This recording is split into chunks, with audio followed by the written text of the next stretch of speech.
The sound of metal chairs scraping against concrete floor echoed through the classified briefing room at Naval Amphibious Base Coronado when Marcus Thompson, Navy SEAL Team 3, leaned back and let out a sharp laugh. "Hey there, cleaning lady," he called out loud, pointing directly at Rihanna Brooks, who was methodically wiping down the tactical whiteboard in the corner of the room. "What's your rank supposed to be? Janitor first class?" Explosive laughter erupted from the 12 other SEALs waiting for their classified mission briefing. Rihanna, petite in her wrinkled gray maintenance uniform, never stopped her precise cleaning motions. Jake Morrison nudged Marcus's shoulder with his elbow. "Easy there, man. Maybe she's a general in the sanitation corps." More thunderous laughter filled the sterile room. Tommy Walsh, a 19-year-old fresh recruit still riding high on his first deployment, pointed an accusatory finger. "Do you even know we just got back from Syria? Real operators doing real missions." Rihanna's grip on the cleaning spray bottle tightened almost imperceptibly. 12 inches, distance to the nearest exit door, 2 security cameras, 15 potential witnesses, muscle memory automatically calculating tactical positions and escape routes. Marcus stood up, his 6'4" frame towering menacingly over her 5'2" stature. "Prove it then. Show us what you know about actual military operations. Otherwise, show some respect to real warriors who've actually bled for this country." The room fell into an uncomfortable silence that spread like spilled oil across the floor. 14 witnesses present. Colonel Harrison scheduled to arrive in exactly 3 minutes for the classified briefing. Security camera positioned in the upper left corner. Rihanna set down her spray bottle with the surgical precision of a trained medic, and what Marcus Thompson was about to discover would completely flip everything he thought he knew about power, respect, and who was really protecting this naval base. Marcus crossed his thick arms over his chest, displaying the fresh tattoo commemorating his latest Syria deployment. "Come on, lady, we're waiting. Tell us about some real military experience if you've got any." His voice carried the arrogant tone of someone who had never questioned his own assumptions about strength and service. Staff Sergeant Lopez entered through the rear door, immediately sizing up the situation. "What's the holdup here, Thompson?" he asked, but his eyes remained fixed on the small woman in the maintenance clothing, who hadn't moved or spoken a word. "Just giving this civilian a chance to prove she belongs in a classified briefing room," Marcus replied with a smirk. "Security seems pretty loose around here if they're letting random cleaning staff wander around during operational planning." Rihanna continued her methodical cleaning, but something had shifted in her posture. Her weight distribution became perfectly balanced between both feet. Her peripheral vision expanded to cover every exit and potential threat in the room. The spray bottle remained within easy reach, but her hands moved with the kind of fluid precision that only came from years of specialized training. Tommy Walsh stepped closer, emboldened by the group mentality. "Yeah, what's your clearance level? Do you even know what we do here?" He gestured wildly around the room, filled with classified charts and tactical displays. "This isn't some regular cleaning job, lady." Dr. Kim, the base psychologist, entered the briefing room, carrying a stack of psychological evaluation files. She glanced dismissively at Rihanna. "Security should have cleared all non-essential personnel by now. This is highly irregular for a classified briefing." The comment stung more than any direct insult. Being labeled as non-essential personnel by someone who had never stepped foot outside the wire, never felt the weight of a rifle during a firefight, never made life-or-death decisions in hostile territory. Rihanna folded her cleaning cloth with military precision, each crease sharp enough to pass inspection. Jake Morrison noticed the perfect fold and felt a strange flicker of recognition, but pushed the thought aside. "Look, nothing personal, but you really shouldn't be here when we're discussing operational security matters." Marcus stepped closer, invading her personal space. "Here's what I think happened. You heard some military terminology, maybe dated a soldier once, and now you're trying to play dress-up in our world. But this isn't a game. Real people die when security gets compromised." For the first time, Rihanna looked up from her cleaning. Her eyes met Marcus's directly, and something in that steady gaze made him unconsciously take a half-step backward. "You were in Syria," she said quietly. "Tal Afar region. August 12, 2019. Operation Desert Storm Echo." The room went dead silent. Operation Desert Storm Echo was classified information, the kind of operational details that didn't appear in any public records or news reports. Marcus felt his cocky smile falter slightly. "Lucky guess. That information isn't exactly secret if you know where to look online." "Your spotter was Sergeant Rodriguez," Rihanna continued, her voice remaining calm and controlled. He was killed by sniper fire on day 3 of the operation. Single shot, approximately 400 yards. You carried his body 2 miles through hostile territory to the extraction point. Tommy Walsh's mouth fell open. Jake Morrison stopped laughing entirely. Staff Sergeant Lopez moved closer, his training kicking in as he recognized that something significant was happening. This wasn't public information. This wasn't something that a civilian cleaning lady should know.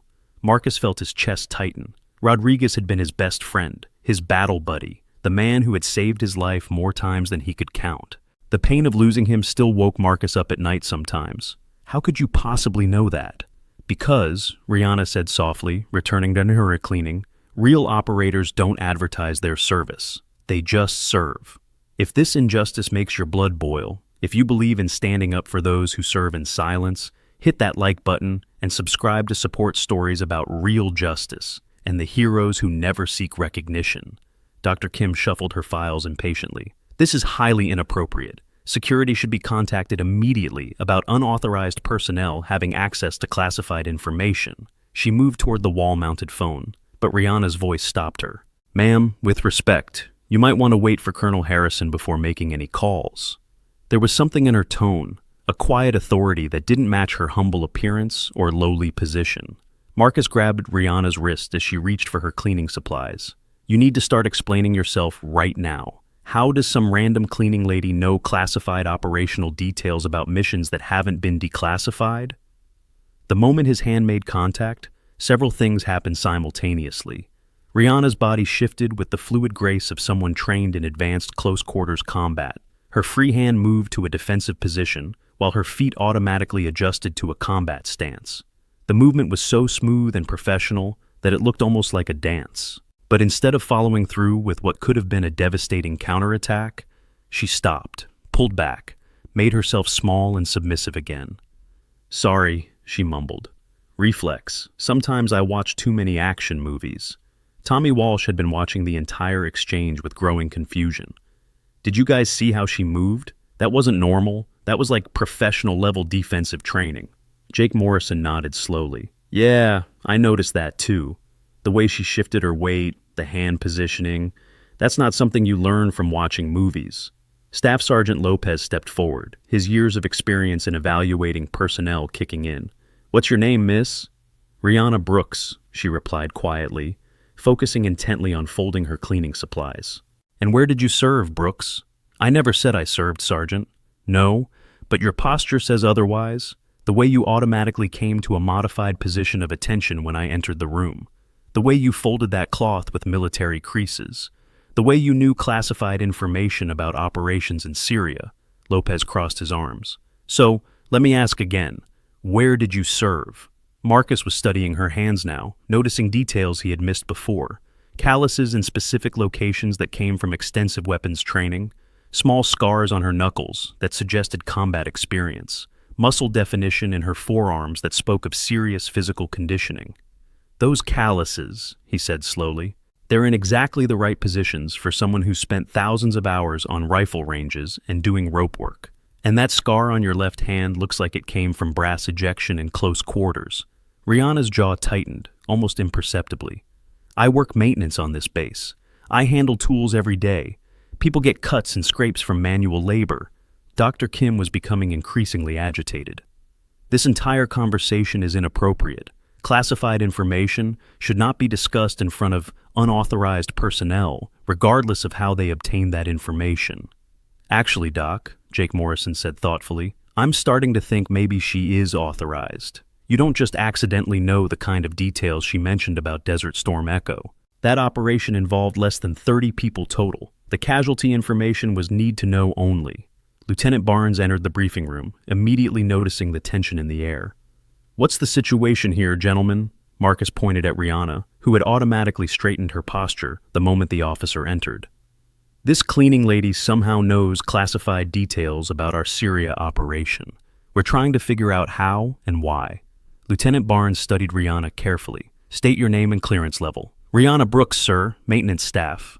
But her response came with the crisp efficiency of someone accustomed to military protocol. Her posture was perfect, her eye contact appropriate for addressing a superior officer. Maintenance day staff don't automatically assume parade rest when an officer enters the room, Barnes observed. That's ingrained behavior from military service. So let's try this again. What's your military background, Brooks? The room felt charged with electricity. Everyone present could sense they were on the verge of discovering something significant, but none of them could quite put the pieces together yet. Tommy Walsh pulled out his phone. Maybe I should run her name through the personnel database, see if she shows up anywhere in the system. Good idea, Marcus agreed, because something doesn't add up here. Civilians don't move like that. They don't know operational details like that. And they definitely don't have the kind of situational awareness she's been displaying. Rihanna continued cleaning, but everyone in the room was now watching her every movement. The way she automatically kept track of every person's position, how she maintained awareness of all entry and exit points, the professional efficiency of her movements, despite the apparent mundane nature of her task. Staff Sergeant Lopez had seen enough combat veterans to recognize the signs. Brooks, I'm going to ask you directly. Are you currently serving in any branch of the United States military? No, Sergeant. Have you previously served? A long pause. That's complicated. Complicated how? Some service records are sealed for operational security reasons. Marcus felt a chill run down his spine. Sealed service records meant black operations. It meant special forces. It meant the kind of classified missions that officially never happened and involved operators whose identities were protected at the highest levels of government. Jake Morrison was scrolling through his phone, accessing the base personnel database. This is weird. She shows up in the system as maintenance staff, but her security clearance level is way higher than it should be for that position. Like, way higher. Dr. Kim was growing increasingly uncomfortable with the direction of the conversation. If she has legitimate clearance, then this entire confrontation has been inappropriate from the beginning. You've been harassing a potentially classified operative. Lieutenant Barnes moved closer to get a better look at Rihanna. Brooks, are you currently operating in any undercover capacity on this base? Another long pause. I cannot confirm or deny any ongoing operations, sir. The phrase sent shockwaves through the room. I cannot confirm or deny was standard protocol for classified operations. It was what special operations personnel said when they couldn't discuss their missions without compromising operational security. Tommy Walsh looked up from his phone with wide eyes. Holy cow, guys. Her clearance level is higher than ours, like significantly higher. How does a maintenance worker have top-secret SCI clearance? Marcus felt his arrogant confidence beginning to crumble. Everything about this woman was starting to make sense in ways that terrified him. The combat reflexes, the classified knowledge, the sealed service records, the impossibly high security clearance. What unit? He asked quietly. I can't discuss that. Can't or won't. Both. Jake Morrison set down his phone with a stunned expression. Guys, I think we just made a serious mistake. A really, really serious mistake. Staff Sergeant Lopez had gone pale. In his 15 years of military service, he had learned to recognize when he was in the presence of someone far more dangerous than they appeared. Ma'am, with your permission, I'd like to contact Colonel Harrison immediately. The colonel is already en route for the scheduled briefing, Rihanna replied. He should arrive within 60 seconds. As if summoned by her words, the sound of approaching footsteps echoed in the hallway outside the briefing room. Heavy, measured steps that belonged to someone accustomed to command authority. Marcus suddenly realized that his entire world was about to be turned upside down. He had spent the last 20 minutes mocking and intimidating someone who might outrank him by levels he couldn't even comprehend. Someone whose service record was so classified that it had been sealed by the Pentagon. Listen, he said urgently. If I made a mistake here, if I misunderstood your position, I apologize. I was just trying to maintain operational security. Rihanna looked at him with an expression that was equal parts professional courtesy and barely contained disappointment. Operational security is maintained by respecting all personnel, regardless of their apparent position or authority. Real warriors understand that appearances can be deceiving. Did you catch that detail about sealed service records? Comment below if you think you can guess what her real identity might be. Share your theories and your own military experiences. The footsteps in the hallway grew louder. Colonel Harrison's voice could be heard giving instructions to his aide about the upcoming briefing. In 30 seconds, he would enter the room and find his classified briefing space filled with personnel who had just spent 20 minutes interrogating what might be one of the most highly classified operatives on the base. Dr. Kim gathered her files and moved toward the exit. I think I should leave before this situation becomes any more complicated. Actually, Doc, you might want to stay, Lieutenant Barnes said grimly. If we've been harassing a classified operative, there's going to be an investigation. We're all going to need to provide statements. Tommy Walsh was frantically scrolling through database after database, trying to find any additional information about Rihanna Brooks. This doesn't make sense. Her maintenance records show she's been on this base for 2 years, but there's no service history, no training records, no background information. It's like she just appeared out of nowhere. That's exactly what Black Ops operatives' records look like, Jake Morrison said quietly. Complete information lockdown, fabricated civilian identities, deep cover assignments that can last for years. Marcus felt sick to his stomach. If Rihanna Brooks was operating under deep cover, then his confrontation might have just compromised a mission that had taken months or even years to establish. The kind of mission that involved national security and counterterrorism operations. Staff Sergeant Lopez was studying Rihanna's posture and bearing with new understanding. Ma'am, hypothetically speaking, if someone had just compromised an ongoing operation through ignorance and misunderstanding, what would be the appropriate protocol? Hypothetically, Rihanna replied carefully, the appropriate protocol would be to immediately contact the controlling authority and follow their guidance regarding operational security and personnel safety. The door opened, and Colonel Harrison entered the briefing room, immediately taking in the unusual tension and gathering of personnel. His experienced eyes swept the room, cataloging the positions and expressions of everyone present. "Good morning, gentlemen," he said formally. "I wasn't expecting quite this many people for today's briefing." His gaze settled on Rihanna, and something flickered across his face. Recognition? Concern? It was impossible to tell. Marcus stepped forward, knowing he had to take responsibility for the situation. "Sir, we may have a problem.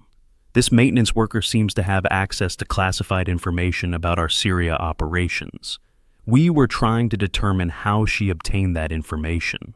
Colonel Harrison's expression became very still and very serious. He looked at Rihanna, who maintained her position at the cleaning station but had subtly shifted to face the commanding officer.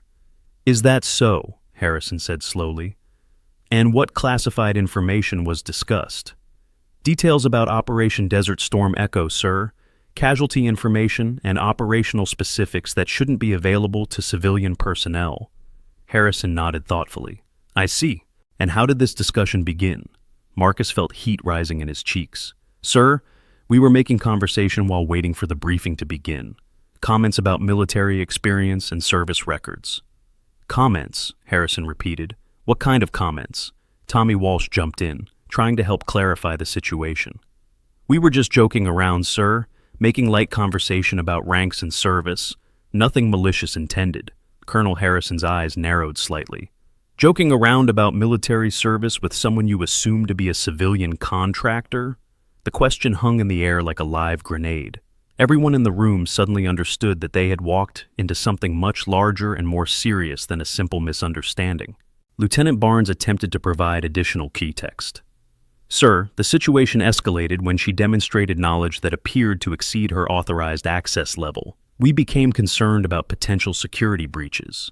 Concerned enough to conduct an unauthorized interrogation in a classified briefing space?" Marcus realized that every word out of their mouths was making the situation worse. "Sir, we were following proper security protocols by questioning unauthorized access to classified information." "Unauthorized according to whom?" "Sir, she's listed as maintenance staff. That position shouldn't have access to operational details about special operations missions." Colonel Harrison walked slowly around the room, his measured steps echoing off the concrete walls. He paused in front of the tactical displays and classified charts that lined the walls. "Gentlemen, let me ask you a question. How many of you have perfect situational awareness right now? How many of you know exactly how many people are in this room, where every exit is located, and the tactical significance of everyone's current positioning?"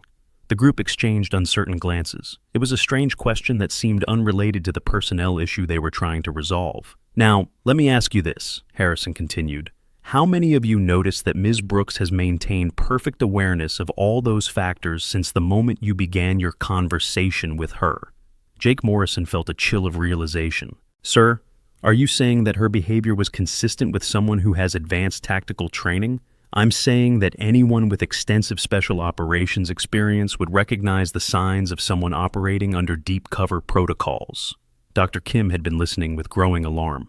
Colonel, are you suggesting that we've been interrogating an active duty special operations soldier? I'm suggesting that appearances can be deceiving and assumptions can be dangerous. Marcus felt the world shifting beneath his feet. Sir, if we've made an error in judgment, we need to understand the implications. Is Ms. Brooks operating in any official capacity that we should have been aware of? Colonel Harrison looked directly at Rihanna, who had remained silent throughout his arrival and initial questioning. That's an excellent question, Thompson. Perhaps Ms. Brooks would like to clarify her position. For the first time since the confrontation began, all eyes in the room were on Rihanna with genuine respect rather than suspicion or mockery. The dynamic had completely shifted from interrogation to something approaching deference. Sir, Rihanna said carefully, my current assignment parameters require operational discretion regarding specific duties and responsibilities. Harrison nodded approvingly. Understood. And have those parameters been compromised by today's discussion? Partially, sir, but the mission parameters remain viable with appropriate adjustments. Tommy Walsh looked confused. Mission parameters? Sir, what kind of mission requires a 2-year deep cover assignment as maintenance staff? The kind of mission that involves threats to national security operating within military installations, Harrison replied grimly. The implications of that statement hit the room like a physical blow. If Rihanna Brooks was hunting threats within the military system itself, then her cover identity as a humble maintenance worker was absolutely critical to the success of her operation. Staff Sergeant Lopez spoke up quietly. Sir, how significant was the potential compromise of this operation? Significant enough that we'll need to completely restructure the tactical approach and potentially extract valuable intelligence assets before they can be neutralized. Marcus felt like he was drowning. His casual mockery and arrogant assumptions had potentially destroyed months or years of careful intelligence work, operations that might have prevented terrorist attacks or saved American lives. Sir, what can we do to minimize the damage? That depends on Ms. Brooks's assessment of the situation and her recommendations for maintaining operational security going forward. All eyes turned back to Rihanna, waiting for her professional evaluation of how badly they had compromised her mission and what steps needed to be taken to address the damage. She stood quietly for a long moment, clearly running calculations and assessments that were far beyond anything a simple maintenance worker would need to consider. When she finally spoke, her voice carried the calm authority of someone accustomed to making life-and-death decisions under pressure. Sir, I recommend immediate implementation of modified protocols with selective briefing of essential personnel on a need-to-know basis. The primary objective remains achievable with tactical adjustments. Harrison nodded. Agreed. Gentlemen, you're about to receive a classified briefing that will explain exactly why operational security and personnel respect are critical to national defense. He moved to the front of the room and activated the secure communications system. Within seconds, a large tactical display showed satellite imagery of the Coronado Naval Base, along with intelligence reports marked with the highest levels of classification. For the past 18 months, intelligence agencies have been tracking a sophisticated terrorist cell that has been attempting to infiltrate American military installations.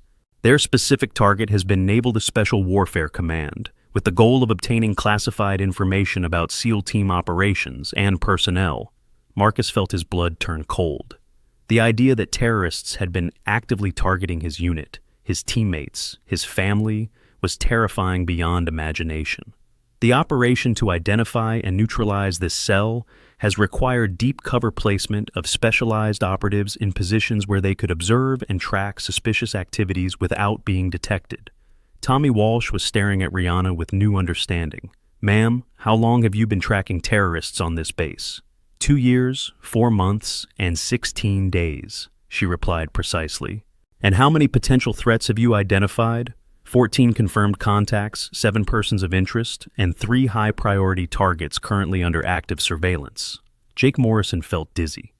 While they had been playing soldier and showing off their combat deployments, this woman had been conducting a counter-terrorism operation that literally kept them safe every single day. Lieutenant Barnes asked the question everyone was thinking. Ma'am, what unit are you with? Rihanna looked at Colonel Harrison, who nodded slightly. Delta Force, Special Activities Division, Classified Operations Support. The room went completely silent. Delta Force represented the absolute pinnacle of American military special operations. They were the operators who handled missions so classified that their existence was barely acknowledged by the government. Staff Sergeant Lopez, who had 15 years of military experience and thought he understood how special operations worked, felt like a complete amateur. "Ma'am, what's your actual rank and position?" Again, she looked to Harrison for permission to continue. "Lieutenant Colonel Rihanna Brooks, commanding officer of Joint Counterterrorism Task Force 7. Marcus felt like he had been punched in the stomach. Lieutenant Colonel. She outranked everyone in the room except Colonel Harrison himself. She was a commanding officer in charge of counterterrorism operations, and he had spent 20 minutes mocking her and demanding that she prove her military knowledge. Dr. Kim had gone completely pale. "Colonel, are you telling us that we've been harassing a lieutenant colonel who was conducting classified counterterrorism operations?" "That's exactly what I'm telling you." Tommy Walsh looked like he was about to be sick. "Sir, what are the implications for operational security? Have we compromised active investigations?" Colonel Harrison looked at Rihanna, deferring to her professional judgment. "Colonel Brooks, what's your assessment?" "Sir, the primary operation remains viable, but we'll need to implement immediate cover adjustments and modify surveillance protocols. The subjects under investigation haven't been alerted to the compromise, so we can continue with enhanced operational security." Marcus found his voice, though it came out as barely more than a whisper. "Ma'am, I owe you an apology that goes far beyond anything I can express. I had no idea, and I acted completely inappropriately." "Apology noted, SEAL Thompson, but the mission comes first. Personal feelings are secondary to operational success." Jake Morrison stepped forward. "Ma'am, is there anything we can do to support the operation or minimize the damage we've caused?" "Actually, yes. Your team's presence here today provides an opportunity to enhance cover protocols, if you're willing to participate in modified operational parameters." Harrison smiled for the first time since entering the room. "Colonel Brooks, are you suggesting that we turn this compromising situation into an operational advantage?" "Yes, sir. With proper briefing and coordination, SEAL Team 3 could provide enhanced security coverage while maintaining the appearance of routine base operations. Advanced tactical investment portfolios designed for military families, providing security like body armor for your financial future through multiple deployment cycles and the uncertainties of military life." Marcus felt a surge of hope. Maybe they could actually help salvage the situation, instead of just being an obstacle to critical national security operations. "Ma'am, my team is completely at your disposal, whatever you need. First, I need everyone in this room to understand that everything discussed here today falls under the highest levels of classification. Unauthorized disclosure could result in American casualties and successful terrorist operations against U.S. military personnel." Everyone nodded solemnly. The weight of real responsibility was settling over them like a heavy blanket.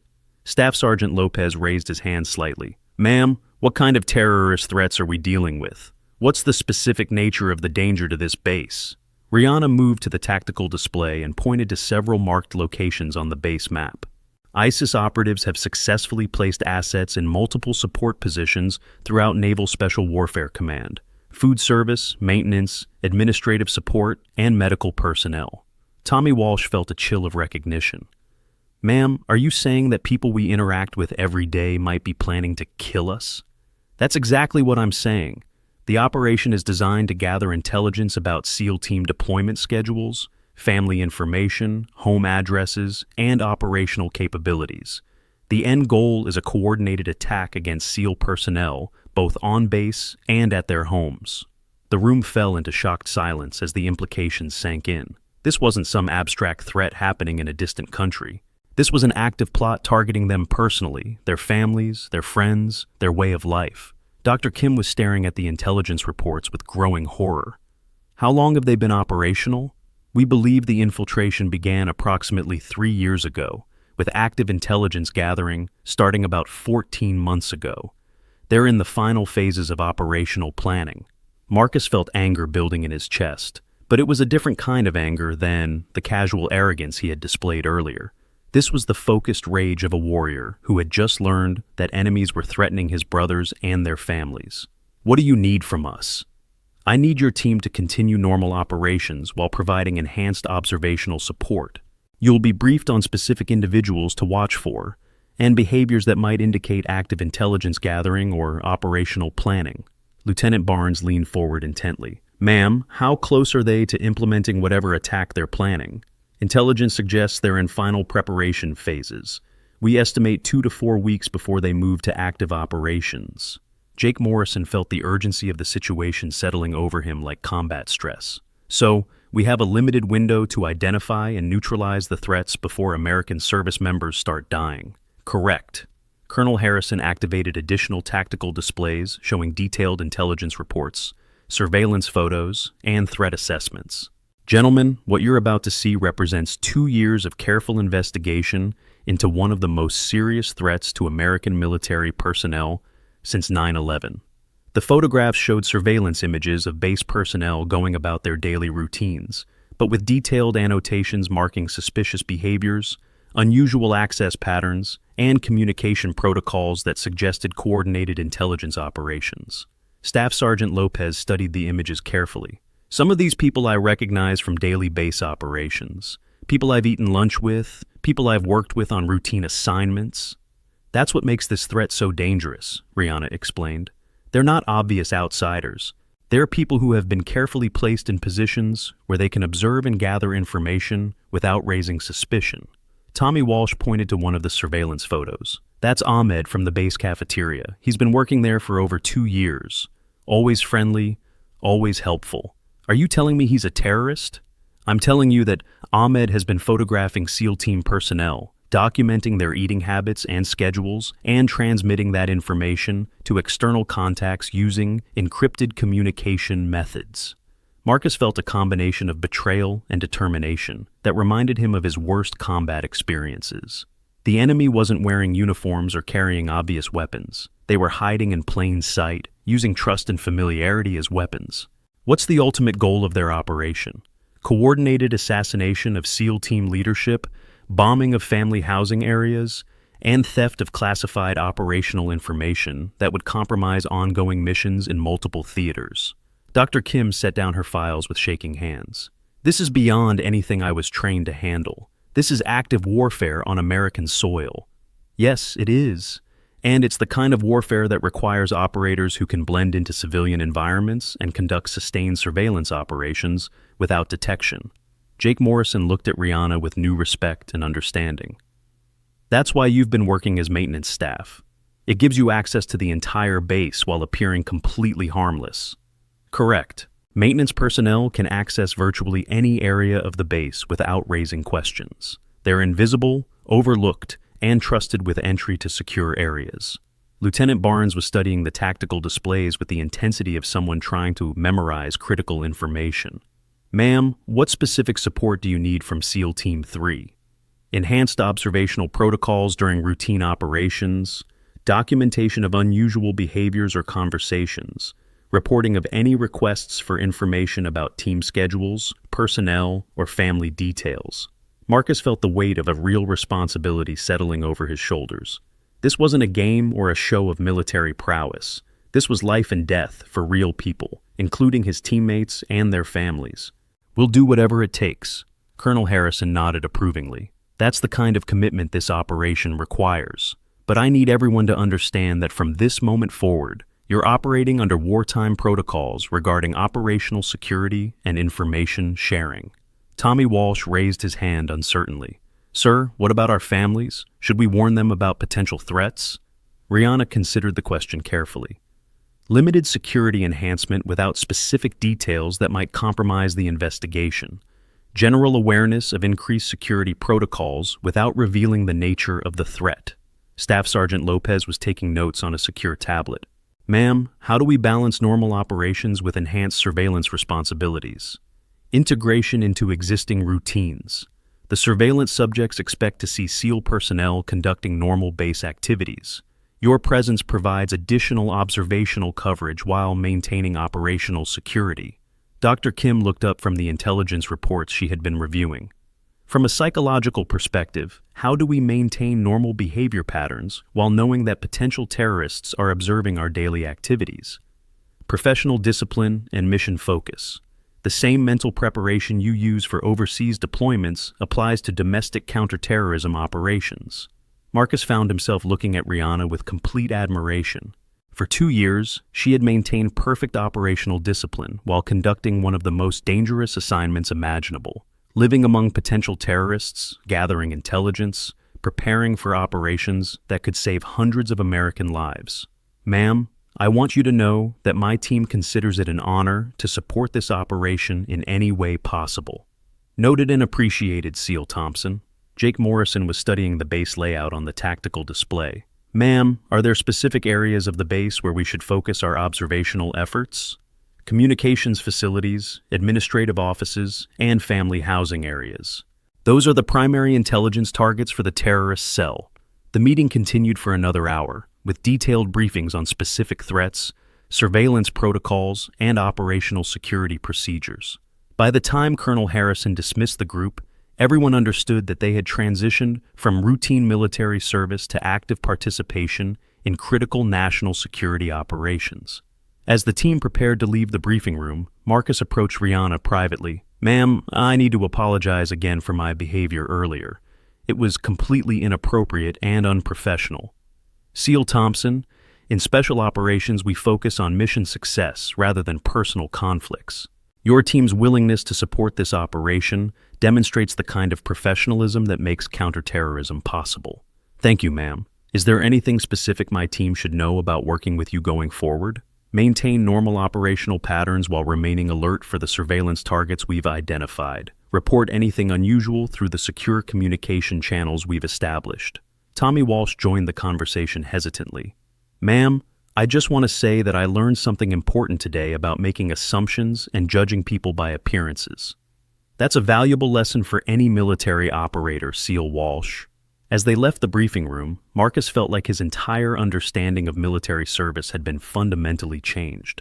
Real heroism wasn't about showing off combat deployments or intimidating perceived civilians. Real heroism was about people like Lieutenant Colonel Rihanna Brooks, who spent years in dangerous isolation, protecting others while receiving no recognition or appreciation for their sacrifices. Over the following days, SEAL Team 3 began their enhanced observational duties while maintaining their normal training and operational schedules. They watched for the surveillance targets identified in the briefing, documented unusual behaviors, and reported through secure channels to support the ongoing counterterrorism investigation. Marcus found himself paying attention to details he had never noticed before. The way certain base personnel asked questions about team schedules. How some support staff seemed to be present in areas where they had no apparent duties. The patterns of movement and communication that might indicate coordinated intelligence gathering. 3 days after the briefing, Tommy Walsh reported seeing Ahmed from the cafeteria, taking photographs of the family housing area during his off-duty hours. Jake Morrison observed maintenance personnel accessing communication equipment in areas outside their normal responsibilities. Each report was forwarded through secure channels to Lieutenant Colonel Brooks, who was continuing her undercover assignment while coordinating with enhanced security provided by the SEAL team. On the 4th day, Staff Sergeant Lopez noticed something that made his blood run cold. Dr. Kim, the base psychologist who had been present during the initial confrontation, was meeting privately with one of the surveillance targets identified in the briefing. The meeting took place in a location that provided privacy and avoided security cameras. The implications were terrifying. If Dr. Kim was compromised, she had access to psychological profiles, family information, and personal details about every SEAL on the base. She knew their fears, their weaknesses, their family situations, and their psychological vulnerabilities. Marcus immediately contacted Colonel Harrison through secure communication protocols. Sir, we may have identified a significant breach in operational security involving medical personnel. Within 30 minutes, he was back in the classified briefing room with Lieutenant Colonel Brooks and Colonel Harrison, reviewing surveillance footage and intelligence reports that painted a disturbing picture of the extent of terrorist infiltration into base operations. The Psychological Services Office has access to detailed personal information about every special operations soldier and their families, Harrison explained grimly. If that information has been compromised, the terrorists have everything they need to target specific individuals with personalized attacks. Rihanna was reviewing intelligence reports on her secure tablet. Dr. Kim has been in her position for 14 months. That corresponds exactly with the timeline we've established for active intelligence gathering by the terrorist cell. Marcus felt sick to his stomach. How much personal information are we talking about? Home addresses, family schedules, children's school information, psychological profiles, including specific fears and vulnerabilities, financial information, and detailed knowledge of personal relationships.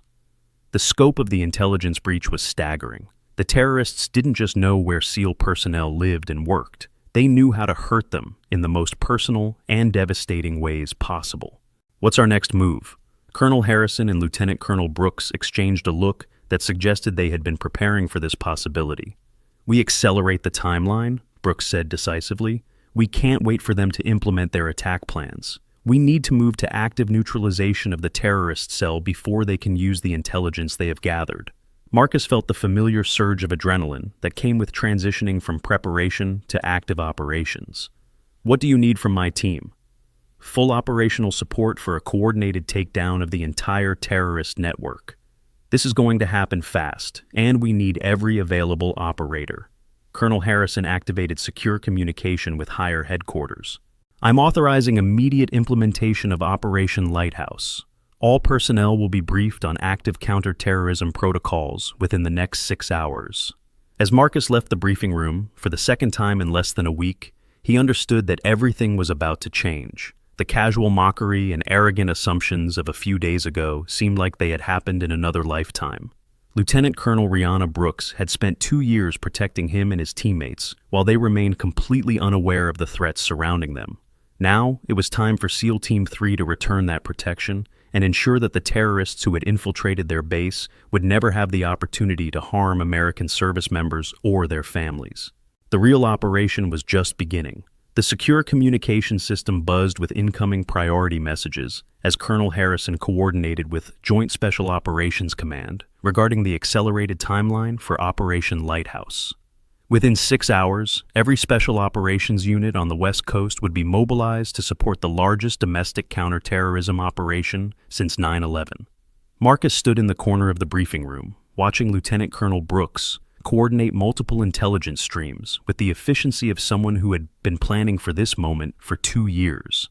Her calm professionalism under extreme pressure was unlike anything he had ever witnessed, even among the most elite SEAL operators. "Sir," she said to Harrison, reviewing real-time intelligence on her secure tablet, "we have confirmation that the terrorist cell is accelerating their own timeline. Intercepts suggest they're planning to move to active operations within 72 hours. The news sent a chill through everyone present. 72 hours meant that hundreds of American military personnel and their families were facing imminent danger from coordinated terrorist attacks. Jake Morrison entered the briefing room, carrying additional intelligence reports. "Ma'am, surveillance teams have confirmed unusual activity at 3 of the primary surveillance targets. They're definitely preparing for something big." Tommy Walsh followed closely behind, his young face showing the strain of the past few days of enhanced security operations. "Ma'am, we've also identified 2 additional suspects who weren't on the original watch list. They have been conducting counter-surveillance against our operations."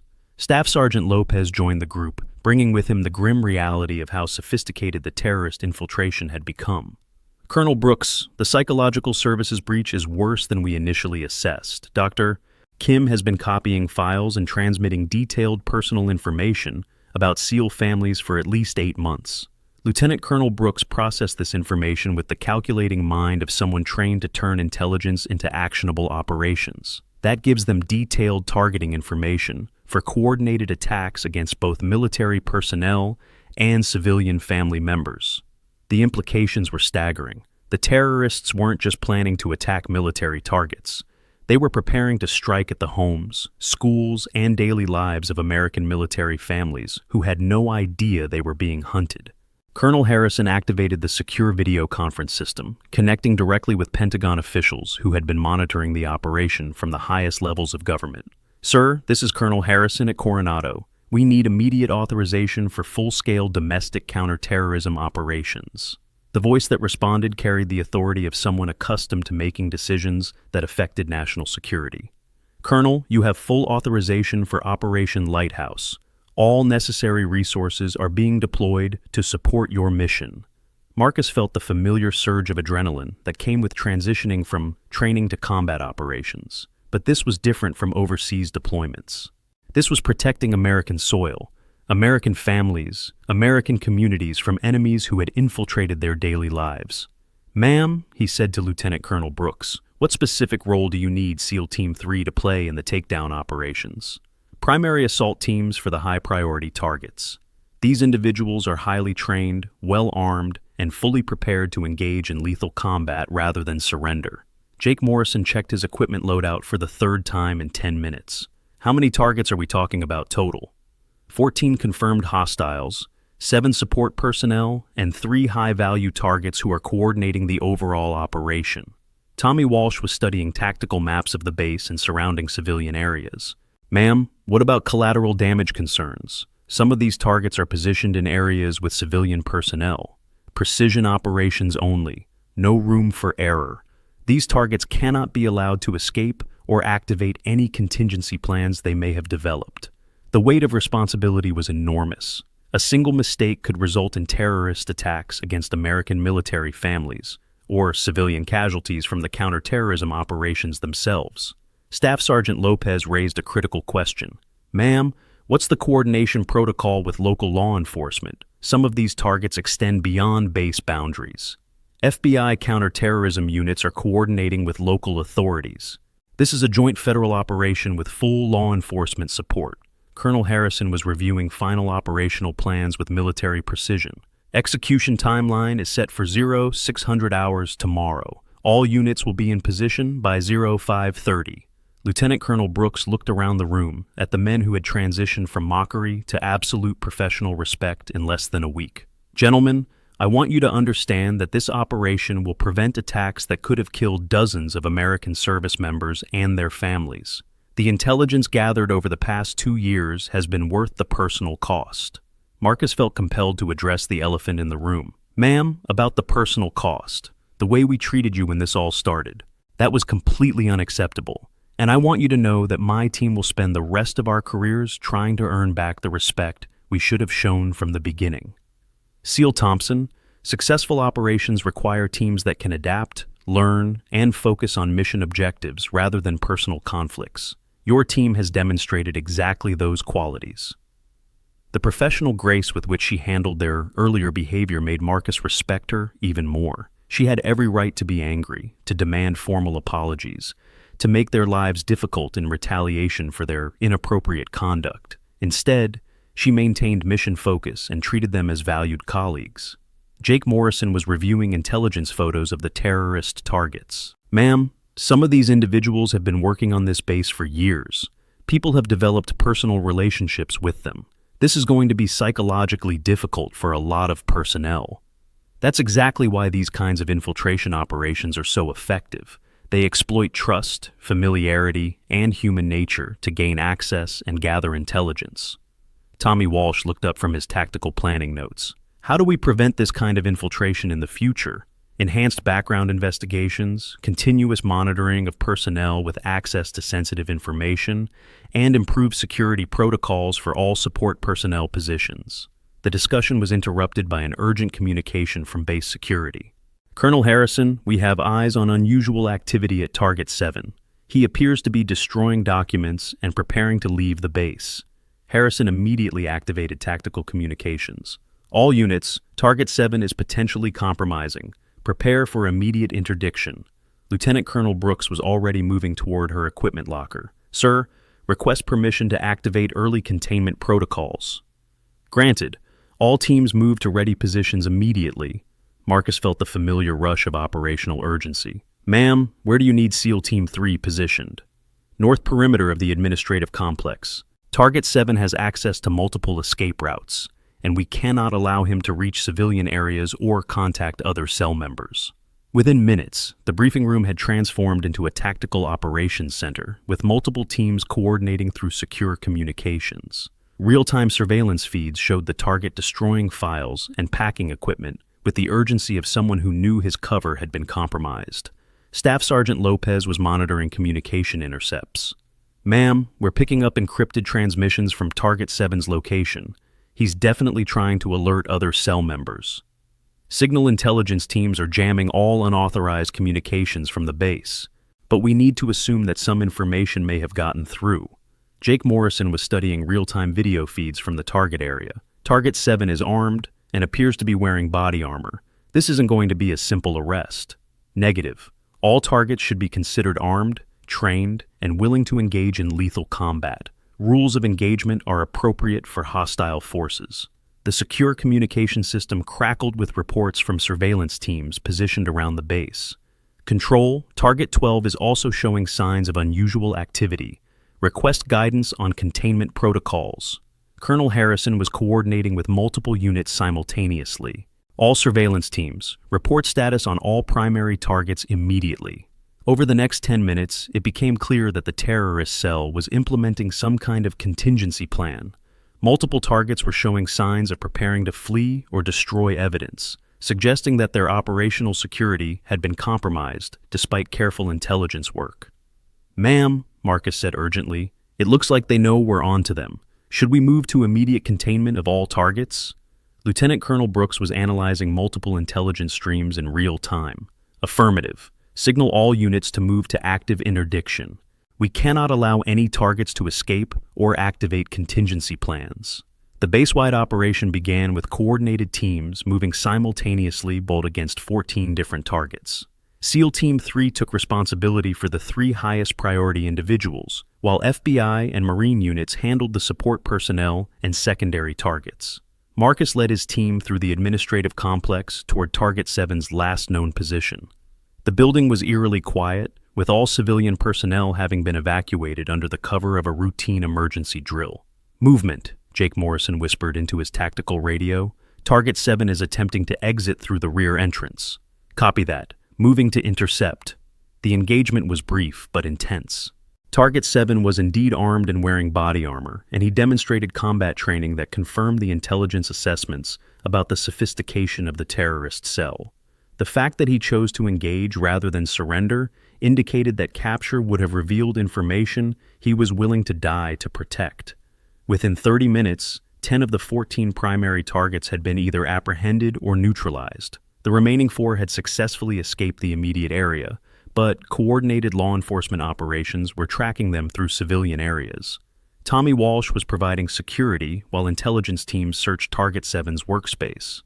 Holy cow, look at this stuff. He had detailed floor plans of the base family housing areas, photographs of children at the base schools, and what looks like bomb-making materials. The evidence confirmed the worst-case scenarios that had driven the urgent timeline for Operation Lighthouse. The terrorist cell had been in final preparation for attacks against military families, including children. Staff Sergeant Lopez was reviewing captured intelligence materials with growing alarm. "Ma'am, they had specific targeting information for over 200 military families. Names, addresses, daily schedules, school pickup times, shopping patterns." Lieutenant Colonel Brooks examined the materials with the professional detachment of someone who had seen the worst of human evil during 2 years of undercover work. This represents months of careful surveillance and planning. They were preparing for coordinated attacks that would have been devastating to the military community. Marcus felt a combination of relief and anger that made his hands shake slightly. Relief that the attacks had been prevented, and anger that anyone would target innocent families as part of their war against America. "Ma'am, how many American lives do you estimate this operation saved?" Conservative estimate, 200 to 300 direct casualties, with potentially thousands more affected by secondary attacks and psychological operations. The scope of the prevented tragedy was staggering. Without Lieutenant Colonel Brooks's 2-year undercover operation, hundreds of American military families would have faced coordinated terrorist attacks in their own communities. Jake Morrison was monitoring tactical communications from other units across the base. "Ma'am, we're getting reports that 2 of the escaped targets have been apprehended by FBI units in civilian areas. That leaves 2 still outstanding." "Roger. Those 2 are the highest priority targets with access to the most sensitive intelligence. They cannot be allowed to escape or establish contact with external terrorist networks." Colonel Harrison's voice came through the secure communications system. All units, be advised that the two remaining targets are Dr. Kim and Ahmed from Food Services. They have detailed personal information about all base personnel and should be considered extremely dangerous. The news that Dr. Kim was among the escapees sent a chill through Marcus. She had access to psychological profiles, family information, and personal vulnerabilities for every SEAL on the base.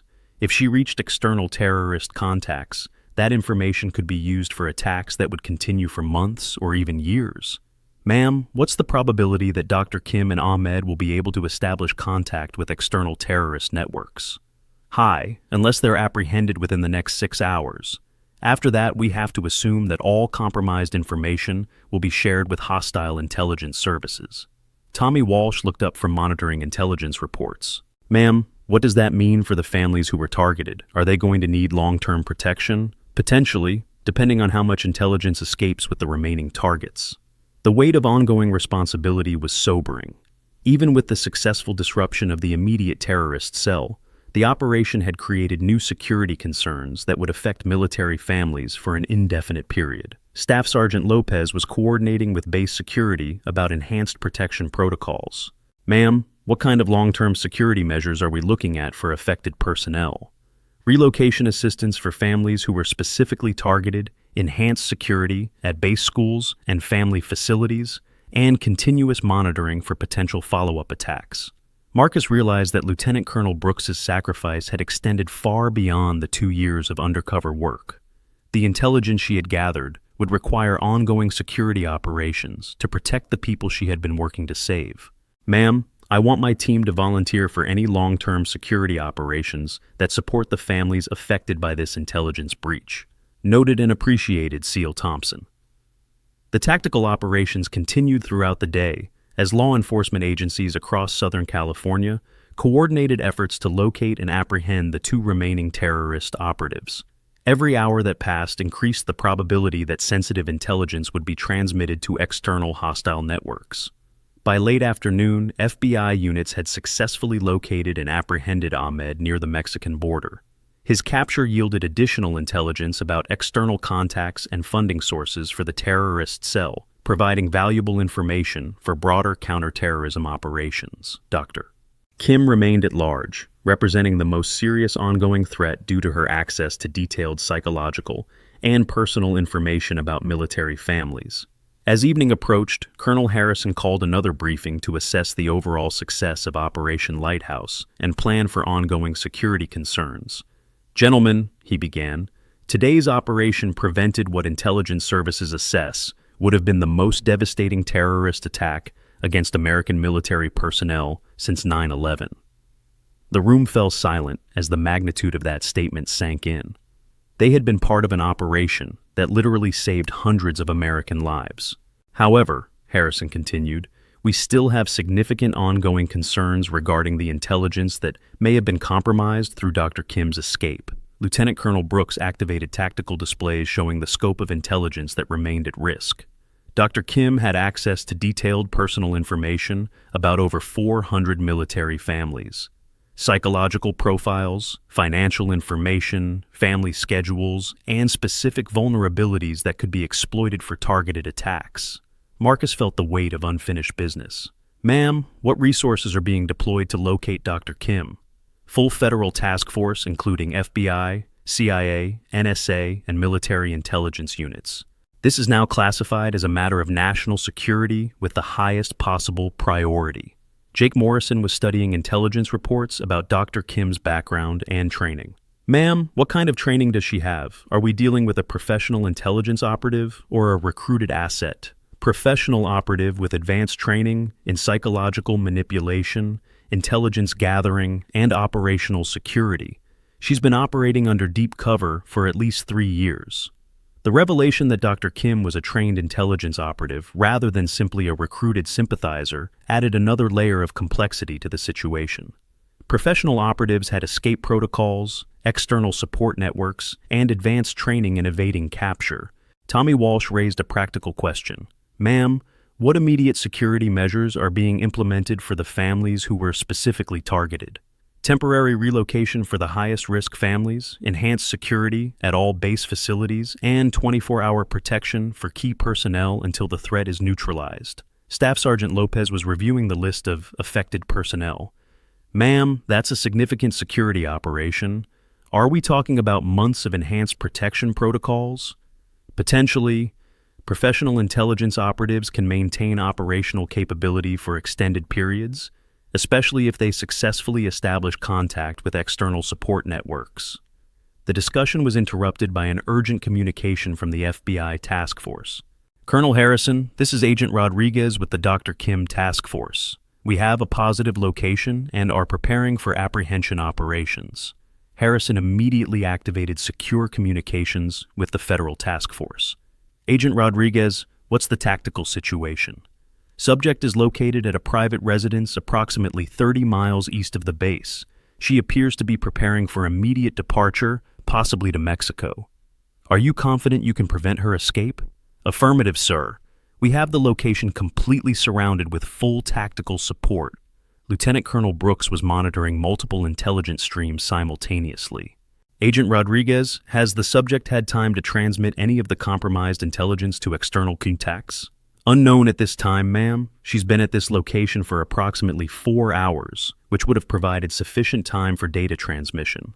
The news was sobering, but not unexpected. Professional intelligence operatives would prioritize transmission of critical intelligence over personal safety, meaning that at least some of the compromised information had likely reached hostile networks. Marcus asked the question everyone was thinking. What does that mean for the long-term security of the affected families? Enhanced security protocols for an indefinite period, continuous monitoring for potential follow-up operations, and preparation for the possibility that this intelligence will be used for future attacks. The scope of the ongoing security concern was enormous. Even with the successful disruption of the immediate terrorist cell, the compromise of detailed personal information meant that affected military families would face potential threats for years to come. Tommy Walsh looked overwhelmed by the implications. Ma'am, are you saying that the families who were targeted might never be completely safe again? I'm saying that professional intelligence operations create long-term security concerns that require sustained protective measures and continuous vigilance. The secure communication system activated with an update from the FBI task force. Colonel Harrison, Agent Rodriguez reporting, subject has been successfully apprehended with minimal resistance. We're securing all electronic devices and materials for intelligence analysis. The news brought a collective sigh of relief, but everyone understood that Dr. Kim's capture was only the beginning of a much larger process of assessing and addressing the intelligence damage. Agent Rodriguez, what's the preliminary assessment of intelligence materials found at the location? Extensive electronic files containing detailed personal information about military families, communication equipment for encrypted transmissions, and evidence of contact with external intelligence networks. Lieutenant Colonel Brooks was already planning the next phase of operations. Agent Rodriguez will need immediate analysis of all communication records to determine what intelligence was transmitted and to whom. Understood, ma'am. FBI cybercrime units are en route to conduct full forensic analysis of all electronic devices. Colonel Harrison addressed the group with the tone of someone delivering both good and concerning news. Gentlemen, the immediate terrorist threat has been neutralized, but we're now dealing with a significant intelligence compromise that will require long-term protective measures. Marcus felt a mixture of satisfaction and ongoing concern. They had prevented terrorist attacks that could have killed hundreds of American military families, but the price had been a major compromise of personal security information that would affect those same families for years to come. Sir, what kind of long-term support are we talking about for the affected personnel? Relocation assistance, enhanced family security, financial support for security measures, and psychological counseling for families dealing with the stress of being targeted by hostile intelligence services. The human cost of professional intelligence operations was becoming clear. Even successful operations created ongoing security concerns and personal burdens for the people they were designed to protect. Staff Sergeant Lopez was reviewing preliminary damage assessments. Sir, what's the timeline for determining the full scope of the intelligence compromise? Forensic analysis will take weeks, but we should have preliminary assessments within 72 hours. Jake Morrison raised a practical concern. Sir, what about operational security for ongoing SEAL team missions? If our personal information and psychological profiles have been compromised, that affects our ability to conduct classified operations. Enhanced security protocols for all special operations personnel, modified operational procedures to account for potential intelligence compromise, and continuous monitoring for signs of hostile surveillance or targeting. The discussion continued for another hour as the group worked through the complex implications of the successful operation and the ongoing security concerns it had created. By the time the briefing concluded, everyone understood that they had been part of something much larger than a simple counterterrorism operation. Lieutenant Colonel Brooks had spent 2 years of her life in dangerous isolation, protecting people who didn't know they needed protection, gathering intelligence that prevented devastating attacks against American families. The personal cost of that sacrifice was something none of them could fully comprehend. As the group prepared to leave the briefing room, Marcus approached her privately. "Ma'am, I know I've said this before, but I need you to understand how much my team respects what you've accomplished. The sacrifice you've made for people who had no idea you were protecting them. SEAL Thompson, special operations require people who are willing to serve without recognition or appreciation. That's the nature of classified work." "Yes, ma'am, but it doesn't make the sacrifice any less significant." Tommy Walsh joined the conversation with the earnestness of someone who had learned important lessons about judgment and assumptions. "Ma'am, I want you to know that this experience has completely changed how I think about service and respect." "That's valuable growth for any operator, SEAL Walsh."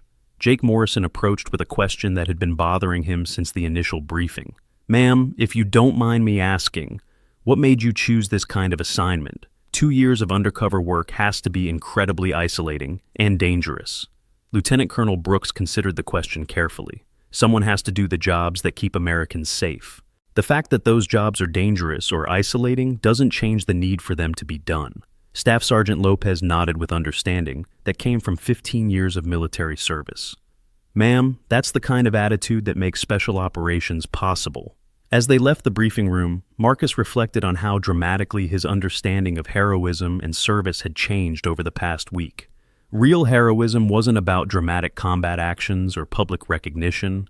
It was about people like Lieutenant Colonel Rihanna Brooks, who spent years in dangerous isolation, protecting others while receiving no appreciation or acknowledgement for their sacrifices. The next several days were filled with debriefing sessions, intelligence analysis, and coordination with federal agencies regarding the long-term implications of Operation Lighthouse. The scope of the prevented terrorist attacks became clearer as investigators analyzed the materials recovered from the terrorist cell. Plans had included coordinated bombing attacks against base family housing, assassinations of SEAL team leadership, kidnapping operations targeting military children, and a final assault against Naval Special Warfare Command headquarters that would have killed dozens of operators and support personnel. The sophistication and scale of the planned attacks reinforced how critical Lieutenant Colonel Brooks's 2-year operation had been to national security. Without her intelligence gathering and sacrifice, hundreds of American military families would have faced coordinated terrorist attacks in their own communities. 3 days after Operation Lighthouse, Marcus received orders to report to a classified briefing with senior military leadership. The meeting location was unusual, a secure facility in Washington, D.C. that he had never visited before. Upon arrival, he discovered that the briefing included senior officials from multiple agencies, including military leadership, FBI, CIA, and representatives from the Pentagon. The scope of the meeting suggested that Operation Lighthouse had implications that extended far beyond the immediate terrorist threat. "Gentlemen," began a 4-star general whose name Marcus recognized from the highest levels of military command, "you've been invited to this briefing because of your direct involvement in one of the most successful domestic counterterrorism operations in American history." The statement carried weight that made Marcus understand he had been part of something with national significance. Operation Lighthouse prevented terrorist attacks that intelligence services assess would have resulted in over 300 American casualties and fundamentally altered the security environment for military families across the United States. An FBI director addressed the group with information that provided broader context for the operation. "The terrorist cell you helped neutralize was part of a larger network that has been planning coordinated attacks against American military installations for over 3 years. Marcus felt a chill of realization that the threat had been much larger and more sophisticated than they had understood during the immediate operations. Lieutenant Colonel Brooks's intelligence gathering provided critical information that enabled us to identify and disrupt similar cells at military installations across the United States. The scope of Lieutenant Colonel Brooks's contribution was staggering. Her 2-year sacrifice had enabled counterterrorism operations that extended far beyond Coronado Naval Base. A CIA representative provided additional context about the international implications of the operation. The intelligence gathered during this operation has provided critical information about terrorist funding sources, training programs, and operational methods that are being used to enhance global counterterrorism efforts. Marcus realized that Lieutenant Colonel Brooks's work had contributed to protecting not just American military families, but potentially thousands of people around the world who were threatened by international terrorism. The 4-star general continued with information that provided personal context for everyone who had been involved in the operation. Because of the classified nature of Lieutenant Colonel Brooks's service, her contributions cannot be publicly recognized through traditional military honors and awards. The statement highlighted one of the most difficult aspects of classified special operations work. The people who made the greatest sacrifices often receive the least public recognition for their service. However, the general continued, we want everyone involved in this operation to understand the significance of what was accomplished and the lives that were saved through professional military service. The briefing continued for over an hour, providing details about the broader implications of Operation Lighthouse and the ongoing counterterrorism efforts it had enabled. By the time it concluded, Marcus understood that he had been part of an operation with implications that would affect American national security for years to come. As he prepared to return to Coronado, Marcus was approached by a Pentagon official who provided information about Lieutenant Colonel Brooks that answered many of the questions that had been bothering him since their first encounter. SEAL Thompson, you should understand that Lieutenant Colonel Brooks specifically requested that SEAL Team 3 be included in the operational support for Operation Lighthouse. Marcus was surprised by this information. Sir, why would she make that request after the way we treated her initially? Because professional special operations soldiers focus on mission success rather than personal conflicts. She recognized that your team had the skills and dedication necessary to support critical counterterrorism operations. The news that she had specifically requested their involvement, despite their inappropriate initial behavior, made Marcus respect her even more. Sir, is there any way my team can continue to support Lieutenant Colonel Brooks's operations in the future? That would depend on her assessment of operational requirements and team compatibility. Marcus understood that earning the opportunity to work with Lieutenant Colonel Brooks again would require demonstrating the kind of professional growth and mission focus that special operations demanded. Upon returning to Coronado, Marcus found that Lieutenant Colonel Brooks had returned to her regular duties with the same quiet professionalism she had maintained throughout the entire operation. The successful conclusion of Operation Lighthouse hadn't changed her approach to service or her focus on protecting others. He approached her privately to discuss the information he had learned during the Washington briefing. Ma'am, I learned that you specifically requested SEAL Team 3 for operational support despite our inappropriate behavior during our initial encounter. SEAL Thompson, professional soldiers focus on capabilities rather than personal conflicts. Your team demonstrated the skills and dedication necessary for complex operations. Ma'am, my team would consider it an honor to support any future operations you might be involved in. That would depend on operational requirements and mission needs. Marcus understood that earning her trust and respect would require consistent demonstration of the professional standards that special operations demanded. Over the following weeks, SEAL Team 3 continued their regular training and operational duties while maintaining enhanced security protocols related to the intelligence compromise from Operation Lighthouse. The ongoing security concerns served as a constant reminder of the price that military families paid for service to their country. Tommy Walsh had been particularly affected by the experience, and he approached Marcus with a request that demonstrated significant personal growth. Thompson, I want to apply for selection to Delta Force. Marcus was surprised but pleased by the request. What's driving that decision, Walsh? Working with Lieutenant Colonel Brooks showed me what real special operations service looks like.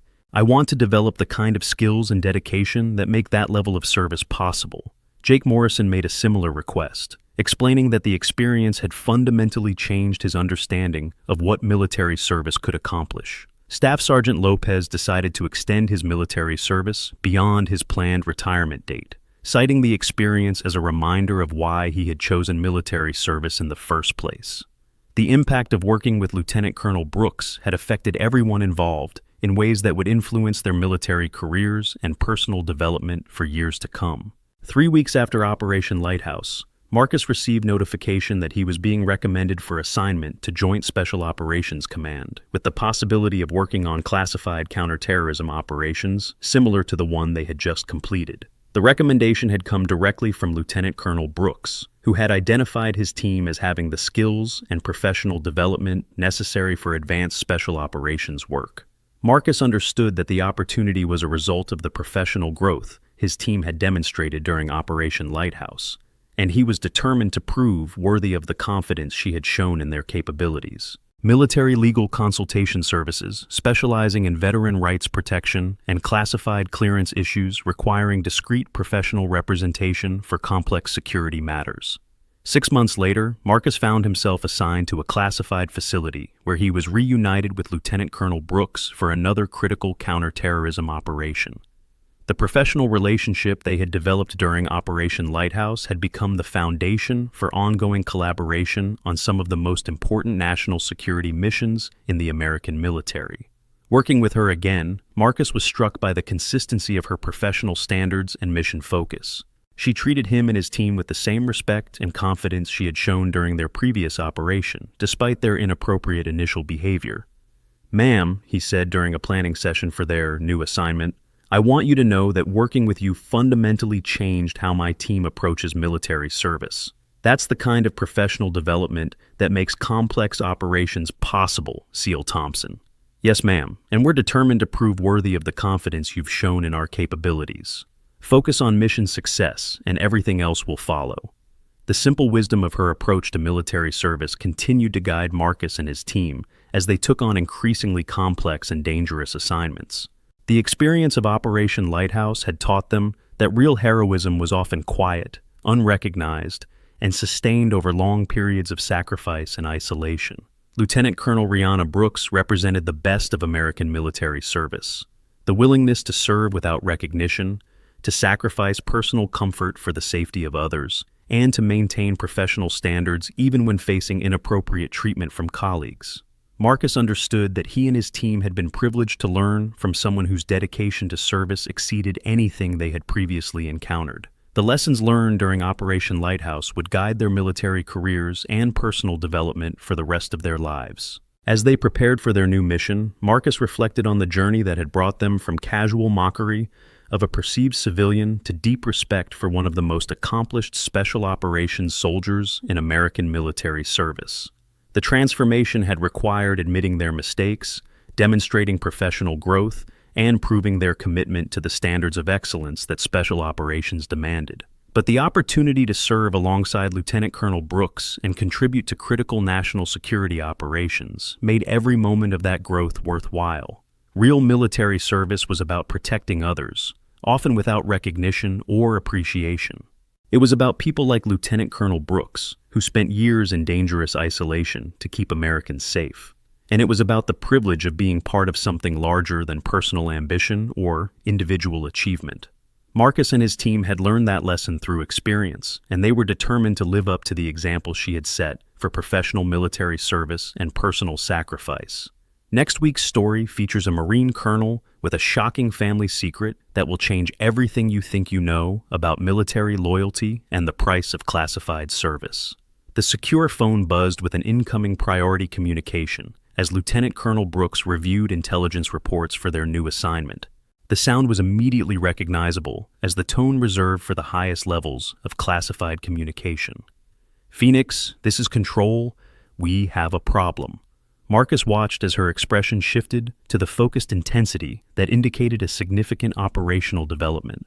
Even after months of working together, he was still impressed by her ability to instantly transition to crisis management mode. "Control, this is Phoenix. Send your traffic. ISIS cell has activated early. Your cover has been completely blown. there's another operative embedded in your current assignment. The implications of the communication sent a chill through everyone present. Another terrorist operative had infiltrated their new operation, meaning that everything they had planned was potentially compromised. Lieutenant Colonel Brooks looked around the room at her team with the calculating expression of someone making critical operational decisions under extreme pressure. Control, how certain are you about the embedded operative? Confirmed through multiple intelligence sources. The individual has access to your operational plans and personnel information. Marcus felt the familiar surge of combat adrenaline mixed with the cold realization that someone in their immediate circle was actively working to get them killed. Control, do you have identification on the embedded operative? Negative. Could be anyone with access to your current operational planning. Lieutenant Colonel Brooks set down the secure phone and looked directly at her team with an expression that combined professional assessment with personal concern. Gentlemen, we have a serious problem. One of the people in this room isn't who they appear to be. The statement hung in the air like an active hand grenade. Everyone present had access to classified operational plans, personal information about team members, and detailed intelligence about ongoing counterterrorism operations. Marcus felt his training kick in as he automatically began assessing everyone present for signs of deception, unusual behavior, or access patterns that might indicate hostile intent. Ma'am, what's the protocol for this kind of security breach? Immediate lockdown, individual assessment of all personnel, and implementation of contingency protocols for compromised operations. Jake Morrison was already securing classified materials while scanning the room for potential threats. Ma'am, how long might this operative have been embedded with our operations? Unknown. Could have been from the beginning of this assignment, or they could have infiltrated during personnel transitions. Tommy Walsh looked pale as the implications settled over him. Ma'am, does this mean that our previous operations might have been compromised as well? Possible. We'll need to conduct complete operational security reviews for all recent missions. Staff Sergeant Lopez was implementing lockdown protocols while maintaining awareness of everyone's positions and movements. Ma'am, what's the immediate threat assessment? Are we dealing with intelligence gathering or active sabotage? Both are possible. Professional operatives embed for long-term intelligence gathering, but they're also prepared to conduct active operations when their missions require it. The secure communication system activated again with additional intelligence that provided more context for the operational crisis. Phoenix, this is Control. Additional intelligence suggests the embedded operative is preparing for immediate extraction with critical operational intelligence. Lieutenant Colonel Brooks activated tactical communications while maintaining visual contact with everyone in the room. Control, what's the timeline for potential extraction? Less than 6 hours. Multiple extraction scenarios are being monitored. Marcus realized that they were potentially facing an immediate threat from someone who had been working closely with them for weeks or months. Someone who knew their capabilities, weaknesses, and operational methods. Ma'am, what's the protocol for identifying the embedded operative? Individual isolation and assessment, secure communication with higher headquarters, and implementation of modified operational security until the threat is neutralized. The process of identifying a professional intelligence operative who had successfully embedded with a special operations team was complex and dangerous. The operative would have prepared cover stories, false documentation, and contingency plans for exactly this scenario. Jake Morrison raised a critical concern. Ma'am, what if the embedded operative decides to take active measures rather than attempt extraction? Then we're dealing with a potentially lethal threat from someone who knows our exact capabilities and operational methods. The weight of the situation was enormous. Professional intelligence operatives embedded with special operations teams had access to the most classified aspects of American military capabilities, and they were trained to use that knowledge for maximum operational advantage. Tommy Walsh was monitoring external security while maintaining awareness of internal personnel movements. Ma'am, should we implement full combat protocols? Modified combat readiness. We need to maintain operational capability while assessing internal threats. Staff Sergeant Lopez was conducting discreet communication with external security forces to coordinate support for the evolving situation. Ma'am, external security is implementing perimeter lockdown procedures. The secure phone buzzed again with intelligence that provided additional operational context for the crisis they were facing. Phoenix, this is Control. Intelligence suggests the embedded operative has specific targeting information for your family members. The news that the threat extended to family members made the situation significantly more serious. Professional intelligence operatives often used family targeting as leverage for extraction or to prevent pursuit. Marcus felt cold anger building in his chest. The idea that someone he had worked closely with was preparing to threaten military families was a personal betrayal that went beyond professional considerations. Control: what specific family security measures are being implemented? Full protective detail for all immediate family members, secure relocation for high-risk individuals, and 24-hour monitoring for potential targeting activities. Lieutenant Colonel Brooks was processing multiple intelligence streams while coordinating with external security forces and maintaining assessment of internal personnel. Control, this is Phoenix. Request immediate implementation of Protocol 7. Protocol 7 was a classified procedure for dealing with embedded hostile operatives that involved isolation, individual assessment, and potential active engagement if the threat level warranted immediate action. Marcus had never been involved in Protocol 7 operations, but his training had covered the basic procedures for dealing with internal security threats. Ma'am, what specific role do you need from team members during Protocol 7 implementation? Individual isolation, secure communication with external assessment teams, and preparation for potential active engagement if the threat escalates. The process began with each team member being escorted to separate secure locations, where they would undergo individual assessment by specialized counterintelligence personnel. The assessment would include detailed questioning, polygraph examinations, and analysis of recent communications and activities. Marcus understood that even though he was confident in his own loyalty, the assessment process would be thorough and potentially uncomfortable. Professional intelligence operatives were trained to pass routine security screenings, so the assessment would need to be comprehensive. As he was escorted to his individual assessment location, Marcus reflected on the complexity of modern special operations work. The threats they faced weren't just from obvious enemies in foreign countries. They were from sophisticated operatives who had successfully embedded within American military operations for months or years.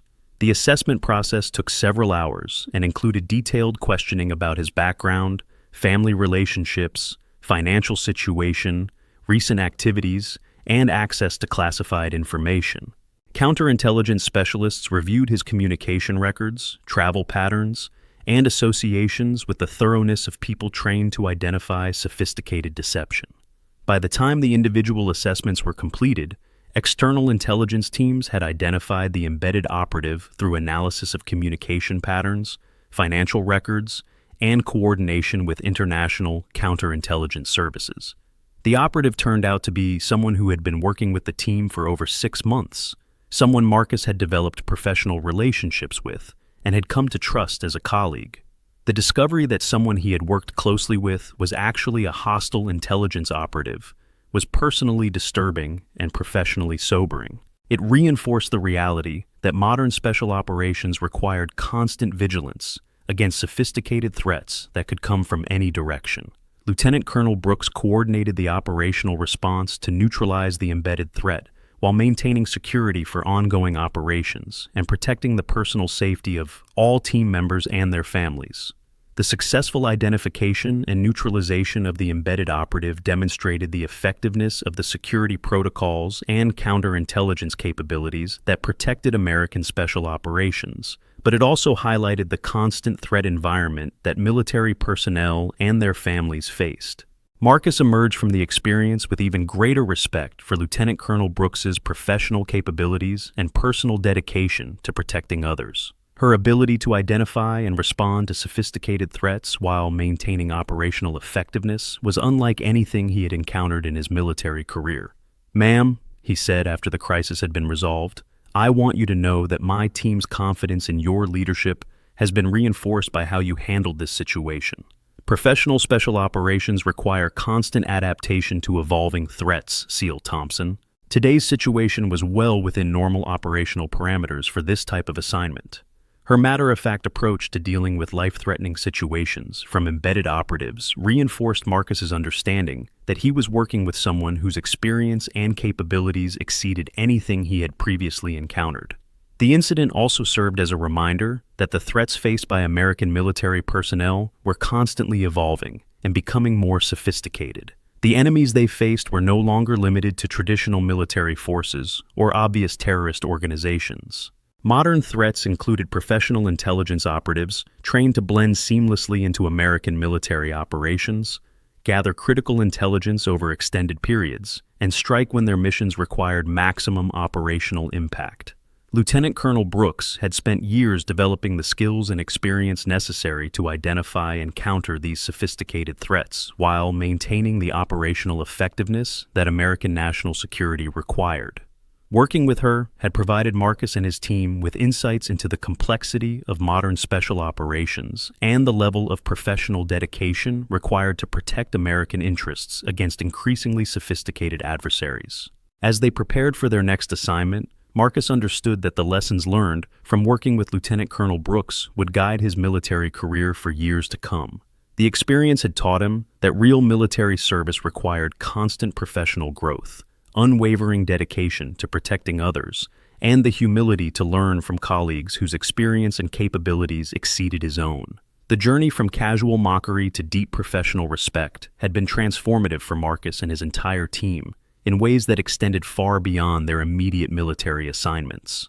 What had begun as an embarrassing display of arrogance and assumptions had evolved into the most meaningful educational experience of their military careers, fundamentally altering their understanding of service, leadership, and the complex nature of modern warfare. Marcus often reflected on that first day in the briefing room, remembering the casual cruelty with which they had treated someone they perceived as beneath their notice. The memory served as a constant reminder of how dangerous assumptions could be, not just operationally, but morally. They had nearly compromised a critical national security operation through nothing more than ego and ignorance, and that realization had humbled them in ways that no amount of training or combat experience ever could. Tommy Walsh had been particularly affected by the transformation, often speaking about how the experience had completely reshaped his understanding of what it meant to be a warrior. "I used to think being tough meant making other people feel small," he had confided to Marcus during one of their training sessions. "Working with Lieutenant Colonel Brooks taught me that real strength comes from lifting others up, from protecting people who can't protect themselves, from doing the right thing even when no one's watching." The lesson had extended beyond military service into their personal lives and relationships with family members. Jake Morrison had started volunteering with veteran support organizations, understanding for the first time that many of the most accomplished military personnel struggled with recognition and support after their service. "You realize," he had explained to his wife, "that some of the most heroic people in our military are the ones whose service can never be publicly acknowledged. They sacrifice everything, including the appreciation they deserve, to keep the rest of us safe." Staff Sergeant Lopez, with his 15 years of military experience, had found his understanding of leadership completely revolutionized by working with Lieutenant Colonel Brooks. Her quiet authority, her ability to command respect through competence rather than intimidation, and her focus on mission success over personal recognition had shown him what truly effective leadership looked like. "I spent years thinking that leadership was about being the loudest voice in the room," he reflected. "She taught me that real leaders often work in silence, guiding operations from behind the scenes, making sure their people have what they need to succeed." The professional development had extended to their tactical capabilities as well. Working with someone of Lieutenant Colonel Brooks's caliber had exposed them to operational methods and strategic thinking that far exceeded anything they had previously encountered. Her approach to intelligence gathering, threat assessment, and operational planning represented the highest levels of military professionalism, and the privilege of observing and learning from her methods had elevated their own capabilities significantly. Marcus found himself studying military history and special operations methodology with renewed interest, understanding for the first time the complexity of the threats that American military personnel faced on a daily basis.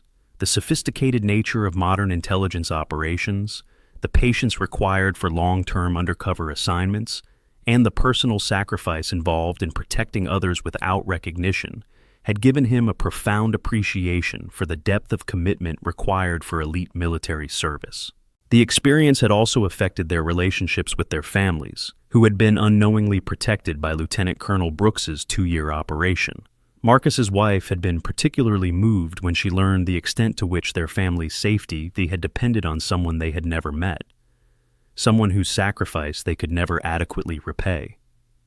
"It makes you realize," she had said, "that freedom isn't free, but sometimes the price is paid by people whose names we'll never know." Their children, too young to understand the specific details of the operation, had nonetheless been affected by their father's changed perspectives on service and sacrifice. The team members found themselves emphasizing different values in their family discussions: humility, respect for others regardless of their apparent position, and the importance of protecting those who couldn't protect themselves. The operational success of their collaboration with Lieutenant Colonel Brooks had opened doors to assignments and responsibilities that represented the pinnacle of American military service. The classified work they were now conducting involved threats and challenges that most military personnel would never encounter, and the trust that had been placed in them was both an honor and a tremendous responsibility. Marcus understood that their selection for these advanced operations was directly related to the professional growth they had demonstrated during Operation Lighthouse. Lieutenant Colonel Brooks's recommendation had been based not just on their tactical capabilities, but on their proven ability to learn from mistakes, adapt their perspectives, and maintain operational focus under complex circumstances. The ongoing nature of the threats they were addressing had given them a sobering appreciation for the constant vigilance required to protect American interests. The enemies they faced were sophisticated, patient, and utterly committed to causing maximum harm to American military personnel and their families. Countering these threats required operators who could match that level of commitment and sophistication while maintaining the moral standards that distinguished American military service.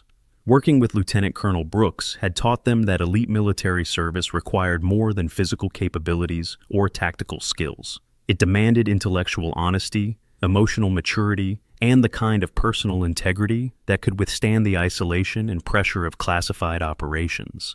Her example had shown them what it meant to serve without recognition, to sacrifice personal comfort for the safety of others, and to maintain professional standards even when facing inappropriate treatment from colleagues. The lessons extended to their understanding of the broader military community and the complexity of modern service. They had learned that the most critical work was often performed by people whose contributions could never be publicly acknowledged, whose sacrifices went unrecognized, and whose families bore the burden of service without understanding the full extent of what their loved ones were protecting. Marcus had begun mentoring younger military personnel, sharing the lessons he had learned about respect, assumptions, and the importance of treating every person with dignity regardless of their apparent position or authority. "You never know," he would tell new recruits, "who might be protecting your life without you even knowing it. The person you're tempted to dismiss or disrespect might be the one standing between you and threats you can't even imagine." The transformation had also affected their approach to training and preparation for operations.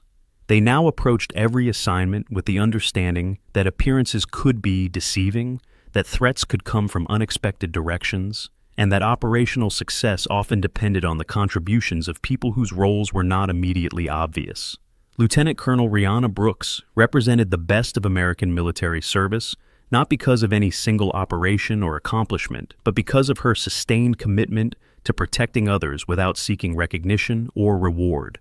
Her willingness to spend years in dangerous isolation, gathering intelligence that saved hundreds of lives while enduring mockery and disrespect from the very people she was protecting, embodied the highest ideals of military service.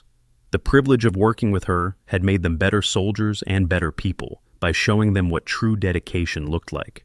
Her quiet professionalism, her focus on mission success over personal recognition, and her ability to maintain operational effectiveness under the most challenging circumstances had provided them with a model of military service that would guide their careers for decades to come. They had learned that real heroism was often quiet, unrecognized, and sustained over long periods of personal sacrifice. It wasn't about dramatic combat actions or public recognition, but about the daily choice to put the safety and welfare of others ahead of personal comfort or advancement. Lieutenant Colonel Brooks had demonstrated that the most important military service often happened in shadows, performed by people whose names would never be known, but whose contributions made freedom possible. The secure phone buzzed one final time with a communication that it would set the stage for their next mission and continue the ongoing battle to protect Americans from sophisticated threats that most citizens would never know existed. Phoenix, this is Control. New intelligence indicates expanded network. Your team is requested for extended assignment.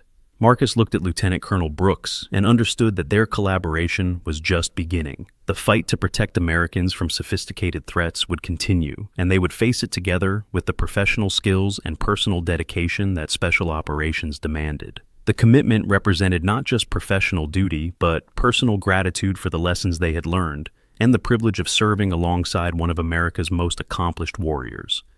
Roger, Control. Phoenix team ready for extended operations. The commitment to continued service reflected everything Marcus had learned about real military dedication.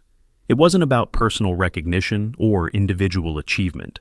It was about the privilege of serving alongside people like Lieutenant Colonel Brooks, protecting others who would never know they had been in danger, and contributing to something larger than personal ambition.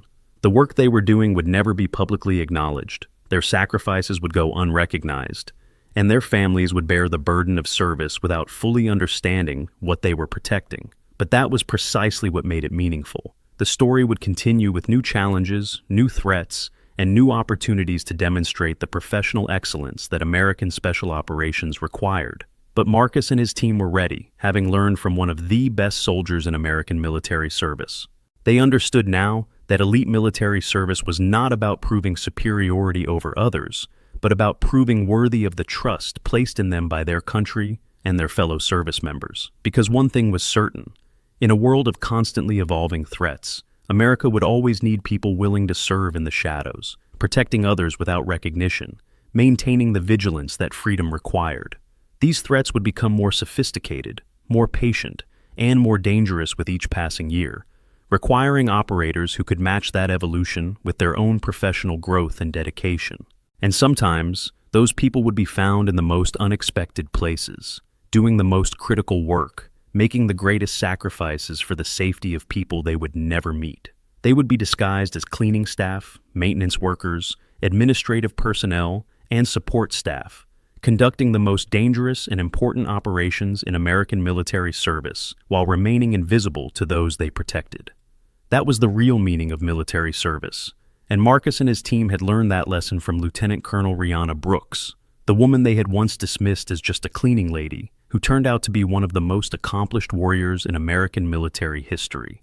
Her legacy would continue through their service, through the people they would train and mentor, and through their unwavering commitment to the ideals of protection, sacrifice, and service that she had embodied so perfectly. The stories end here, but the journey continues.